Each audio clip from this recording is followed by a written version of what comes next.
This is just a sample of the training available at itdvds.com. To see complete training, please go to itdvds.com. Let's begin the sample.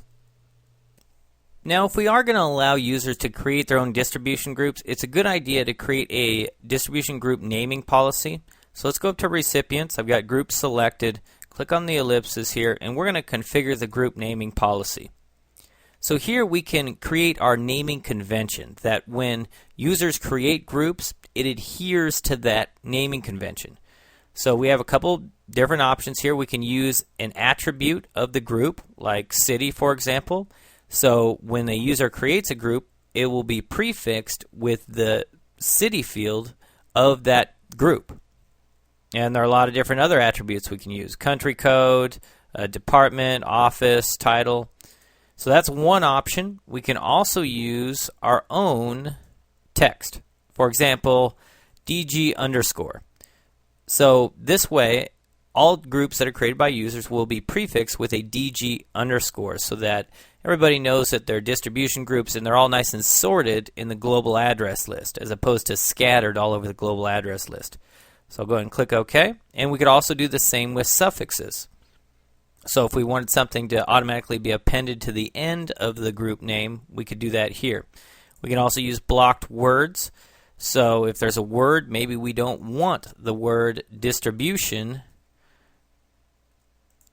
to be in the distribution group name, or the word group to be in the distribution group name. Then we can add those words and they'll be blocked from the distribution group name. So I'll go ahead and click Save. Now I'm going to go over and log in as L. Watts into the Exchange Admin Center. Again, Watts just a regular user. Let's go to Groups. And let's create a new distribution group. And I'm going to call this one, let's say, Graphic Design. Give it the alias here. That's the actual email address. Give it a description. Add some members if I'd like. I'm just going to go ahead and save it. And it lets me know, in accordance with the group naming policy for your organization, this group has been created with the following name, DG underscore graphic design. So you may actually use a naming convention that lets you know that another user created this. So you could have a prefix USR DG underscore graphic design, because the group naming policy only affects groups that are created by regular users. They are not affected by groups that are created by admins.